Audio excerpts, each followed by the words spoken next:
my dream retirement actually, The mountains. yeah, it doesn't involve a lot of money. In the mountains of Nepal, like in a little shack where I have my own garden, my own chicken, my cows. What's stopping you from doing that now? I don't have any money, man. Sure. Insure. Are you sure?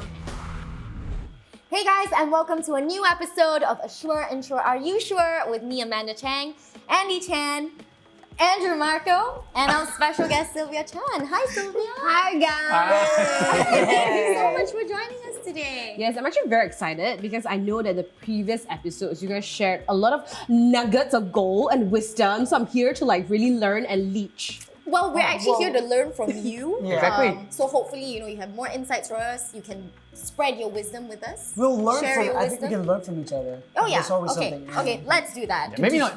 Maybe not from me. Yes, no, Just, everyone. you know. Everyone. I mean, Andrew. I could tell you what not to do. Okay. Okay. Let's do that. Now, amidst the rat race and working towards our goal, at the end of the day, we all just dream of the day when we eventually retire, right? No more rush hour traffic, no more deadlines to worry about, no more mortgages, no more down payments. But having said all that, how many of us are actually equipped for our desired retirement? So today we are going to be talking about all things retirement. And I'm going to be sharing some sentiments that I gathered from the ground because I went out a few days ago to kind of, suss out what people think about retirement. And one of the most common responses I got was that people believe that there is still plenty of time for them to start saving. Hi everyone, I'm in the Heartlands and I'm going to be picking up a few young adults to ask them their thoughts about retirement. So what is the first word that comes to mind when I say retirement? Unsure. Peace. Being comfortable and secure, I guess. Being able to relax. Traveling the world? Traveling the world? Yes. My next question for you is, how old do you plan to retire? I'm guessing about mid-50s, around there. I mean, of course, everyone would like to retire earlier if possible. Reality might set in, so I may retire at 65. I would say 45. Probably around 55 or 60. And how much do you think you will need per month to sustain your golden years after your retirement? Maybe around 1 to 1.5k. 2005 to 3000. Four, Around 5,000. about 6 to 7k. So I'm going to give you a figure. We did some calculations. Accumulatively, you will need about 2.5 million from now till your expected retirement age or your projected retirement age. What do you think about that? That's a bit higher than I thought. It's a big amount, but I think it's doable. So if you want to retire by, let's say, your 60s, from now till then, you will need a savings of about 500,000 to sustain the rest of your retirement. How do you feel about that? Shocked, but not surprised, Okay. given Singapore's standard of living. So $1.3 million for your savings from now to your retirement to actually sustain the rest of your retirement, right? Did you expect that figure? Is it too much? Is it too little? It might be too little if external factors like inflation goes up. But I'm looking around that to maybe 1.5. So are you making plans to work towards that goal that you have in mind? Currently not, because I have bills to pay and hobbies to sustain, so I haven't really thought about that actually. I guess the way to grow your money is also through investments and stuff. But I haven't actually gone to read up more about it. But I know that it's something that every grown-up or adult should do. Yeah. So it's something that you're exploring. I mean, possibly yes, definitely down the road. Okay. Yeah. What do you guys think? Let's discuss that. I think it depends on what your job is. That's it.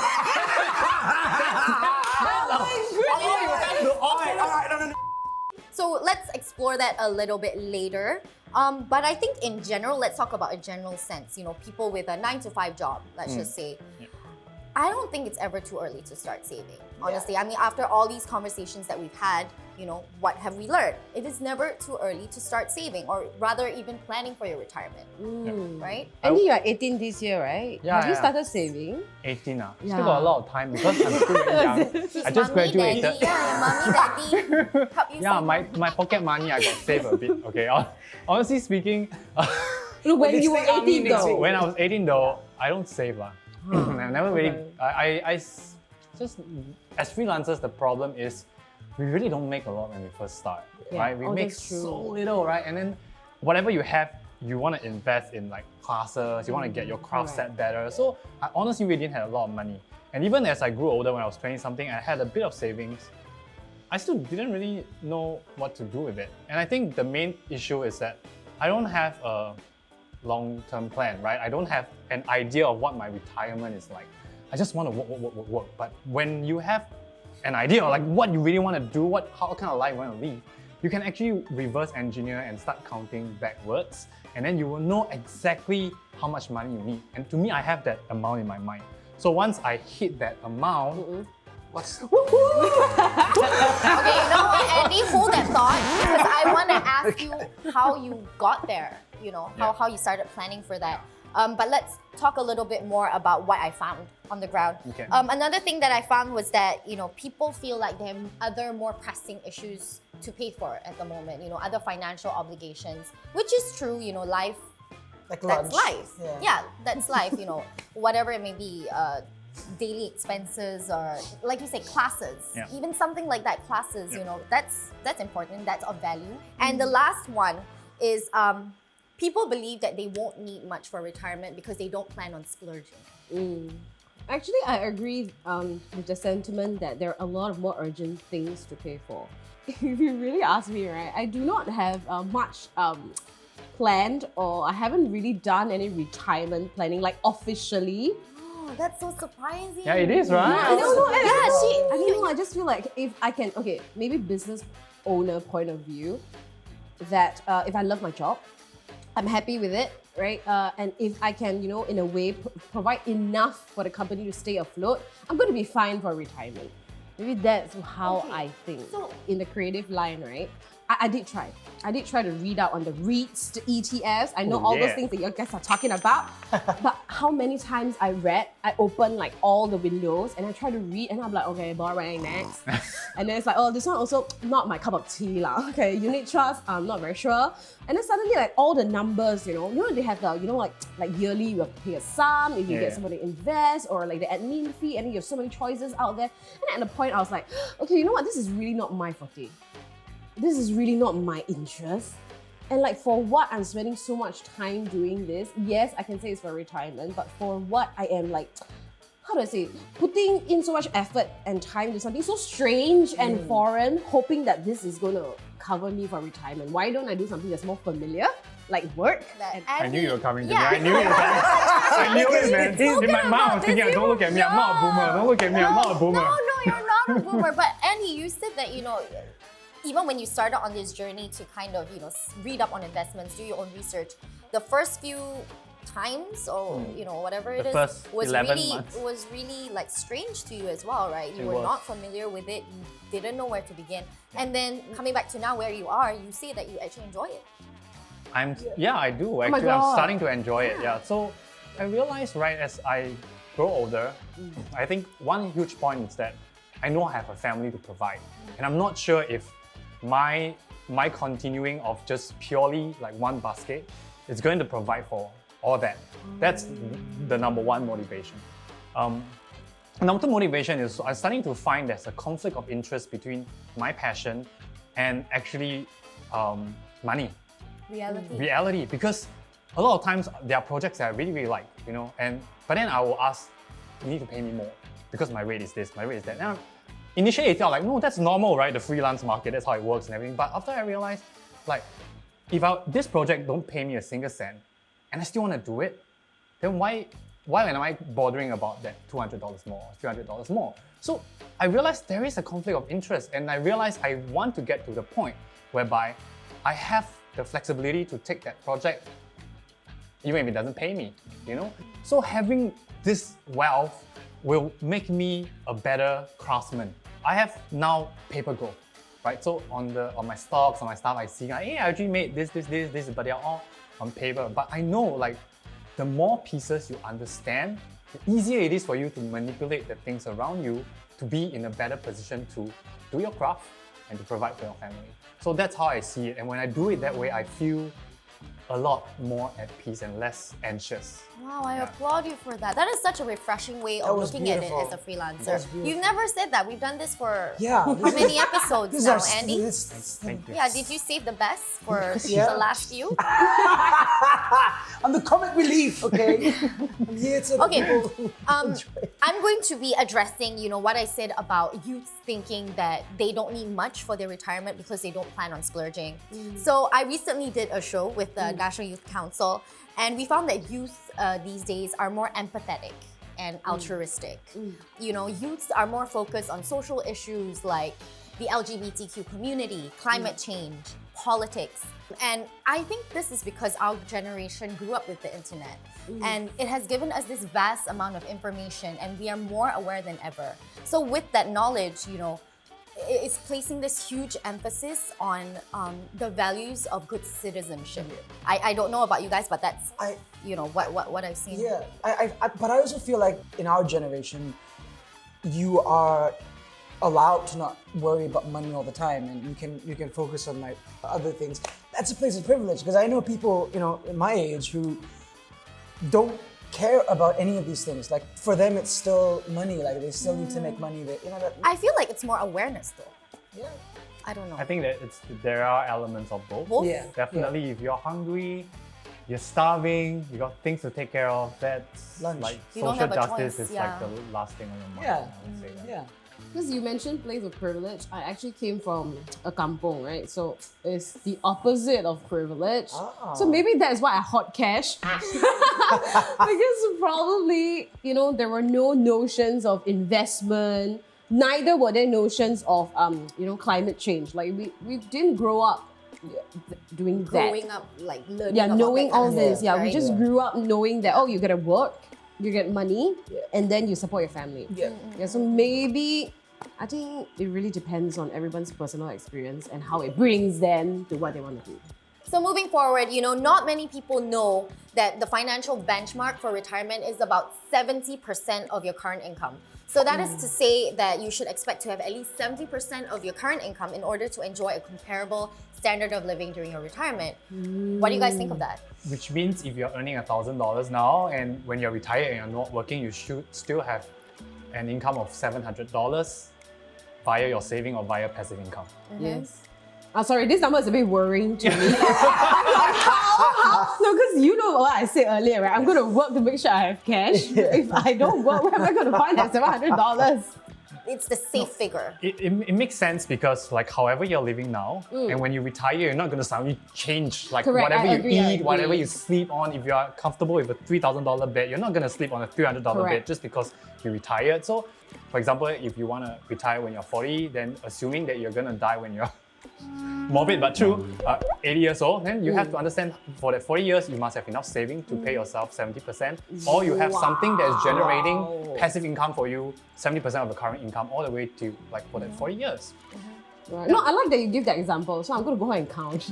At least you're giving me some basis, right? Because like if not, I don't know what I need, right? But I feel like that's tough on us as freelancers, right? Yeah. And now, Singapore's economy is still on the mend after last year's recession. And, according to the Ministry of Manpower's figures from 2019, there are about 196,000 freelancers here in Singapore. And about $30 million of income was lost during the pandemic. So retirement inadequacy is really prevalent amongst youth, especially young freelancers here in Singapore. So I guess my question for you guys, I'm going to pose a question to all of you guys is, as entrepreneurs and freelancers, how do you kind of navigate through this climate, especially financially?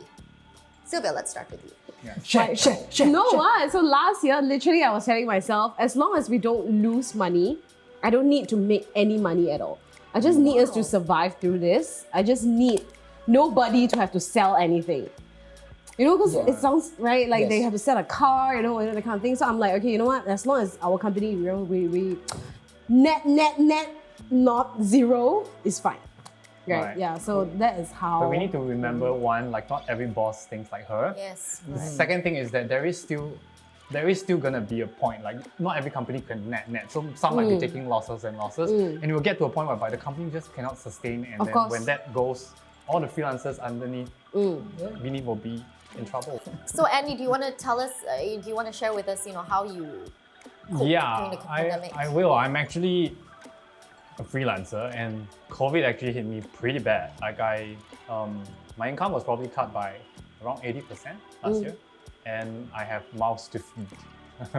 Yeah, so like this COVID is a wake-up call for freelancers and youngsters out there that like, hey, it's not going to be just because you're drawing a pay of 3,000 doesn't mean you're going to draw a pay of 3,000 for the rest of your life. Anything could happen. Yeah. Totally. I'm the same boat as him. As a freelancer last year, 2020 was supposed to be a very busy year for me in the theatre. I had so much lined up, and midway through rehearsals for the first show that I was doing, that was supposed to go in February, it got cancelled. Yeah. And then the June show got cancelled, and the August show got cancelled, the November show got cancelled, this January show got cancelled. I was like, whoa! I was like, what? Was my brain basically for like 9 months. Yes. There are 3 companies that have closed down in the theatre because it's been shut. And the only theatre companies I know that are sort of keeping their heads above the water are those companies who have their own theatre. So the theatre can only seat 25% of people. Yeah, that's true. Which means we do like 3 times the amount of shows that we would normally do. I don't know how I'm going to survive it, but Well, you're still here. We're still surviving. we haven't opened the show yet. We open the show soon, so come and check us out. Okay, so let's move on to what our dream retirement looks like. Andy, let's start with you. If I can, I want to retire now, right? Because for me, the retirement, it doesn't mean like I stop everything I do, but I only do the things I want to do. To that, you need money, you need to build systems and stuff. So that my dream is really to do that. My dream retirement actually, The mountains. it doesn't involve a lot of money. But my dream retirement is either like in the mountains of Nepal, like in a little shack where I have my own garden, my own chicken, my cows. Right. You know what I mean? So Like- you rear your own Yeah, lunch. exactly. Right? I make my lunch. I grow my lunch. Yes, okay, and then, Like a farm. You want to live on a yeah, like I farm? want to live on a farm. What's stopping you from doing that now? I don't have any money, man. But you're contradicting yourself because you yeah, say that's you true. want to live that life because it's you don't cost money, but you're not doing Yes, it because I know, there's not enough I know, money. but okay, so in terms of work, in terms of like the stuff that I want to do artistically and everything, I've not fulfilled that part of my life. And that may never be fulfilled. You know, I could go on till I was 80 and 90 and there'll still be artistic things that I want to explore, and so I won't want to stop working. I think probably because I work with a lot of people. So I've worked with Andie before, I've worked with, talents in my field. I also work with my crew, and I love it all, right? It's just that I don't think I can do a retirement whereby it's like, okay, even with freedom money, I don't think I can like leave and just call it a day. I think as a person, I just like to always be doing things. Probably more like a mini retirement kind of vibe when like, oh, really, you are really burnt out. And then maybe you'll take like a half-year break, a 1-year break, and you are allowed to do that. And then as the workaholic that I am, I'll probably continue working until I probably need another 1-year break or 2-year break. I'm not sure if this is a retirement style that's popular, but I feel like maybe it might work for people who actually love their job and never want to fully retire and be a gardener. Yeah. I like that actually. That's Ad hoc, a great idea. Ad hoc, mini But retirement. to be able to do that, you must also You be need able. money. Yeah, you need money. You need to be Yes. able to let go of your clients. You need to be able Correct. to come back. So there is a lot of costs involved as Yes, well. for Yeah. sure. Yeah. Tell us your Yeah, dream what's retirement. My your dream definition retirement? my dream retirement. Okay, I'll tell you guys. My dream retirement. It's really quite simple. I mean, I do love the nice, finer things in life. I mean, who doesn't, But also at the same time, that is not a priority for me. For me, it's more like peace of the mind and the heart. So, ideally, I would retire by 55, by the beach, with my dogs. The woman's gonna talk. See, you said it again, man. You said it again. Okay, so first of all, I need to clarify that I'm not a financial advisor. Neither is he a boomer. We're just a bunch of friends. It's just a bunch of friends just sharing idea. But from what I've read, there is like a very safe formula that like most financial advisor they give, right? So the first thing is that if you are a freelancer, you can top up your own CPF, right? That is the lowest risk, or pretty close to almost no risk. Because once you put it in, you get 4%, the government top out another 4%. That's not bad. So you can just put it in. So and then contribute yourself. Contribute yourself, right? Yes. Actually, last year was the first year that I contributed myself. Oh, good for you. See, Good. then you say you don't make plans. You did make plans. That's part I mean, of I'm it. 33. I started at 32. But also last year. Right. I think last year was the year for everyone. Same here. Suddenly, like COVID, the CPF why we're amount just here. went up. Because I had to register as self-employed. So that's a very safe way to Yes. go, right? So other than CPF, there's also this thing called SRS. You know Yes. SRS? What? So Very last good. year. So like if you have so much income that like even after you top up your CPF that year, there's more.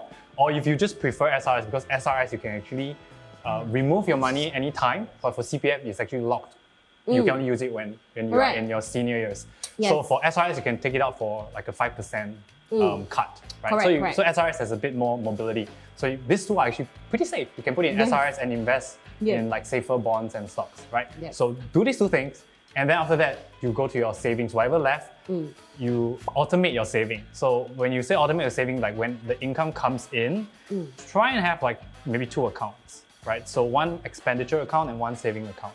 So the first thing when your income comes in, you split it into your saving account. So for example, you plan to save 50%. It's already in your saving account. You won't touch it. But that is in your Right. expenditure account, then you will spend those. Because if everything is in one account, and you look at it like, hey man, Yeah. I got it, and you will spend it. So Right. you automate your savings, You right? gotta let you pick up everything. Yeah, put it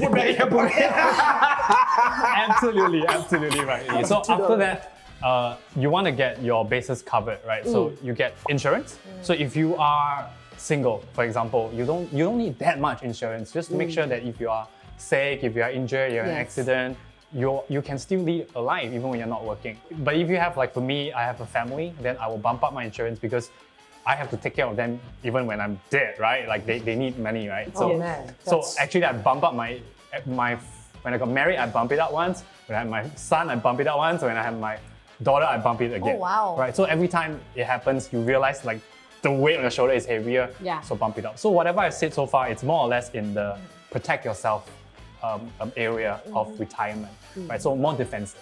So then with the savings that you save, then you can start to invest, right? It really depends on what kind of retirement you want, right? So everything I've said just now, it's not the only way you can plan for a retirement, it's not the only way you can invest, but that is more or less like the skeleton. So at least you have something to work on, and then you can customize it in the way that suits your needs. According to your goals and Yeah. your style. And I think that's very important because like I'm at the age now where I'm sort of realizing that I need to start making a plan. There is that need that's tugging at the back of my head. It's like you need to know what you're gonna do with your life. Yes. I guess for me, the only thing I've probably done right subconsciously is save a lot of money. And that is how, no, honestly, that's how I Humble survived. brag. I know. No, that's how I survived the pandemic and how my company survived the pandemic. But I do realize that, you know what, if I have done more, I could have done more. You know, if I've not just saved, but also invested that money, I could have it easier. You know what I mean? So at least, I'm gonna say that I did one thing well, which is saving, right? But I didn't do investment, which I am gonna start. Okay, so to summarize what we talked about today, Andie, you have a very early retirement style. He plans to retire early. Marco, you're still thinking about it. And Sylvia, you plan on having a mini retirement. So guys, for all the youths watching, here are your options. There are plenty of other options, but here are a few. Exactly, and if you don't know what kind of retirement you want, it's always good to start as early as possible and start giving it more time and effort to think about what is your life gonna be when you retire. So I guess that brings us to the end of today's episode. Thank you so much for joining us today, Sylvia. I hope you learned a lot. Yes, I learned the important 5 steps, right, from Andie. And I learned that you like lunch. I do. I Really do. yeah. I guess we'll see you guys soon. Yeah. Bye. Bye.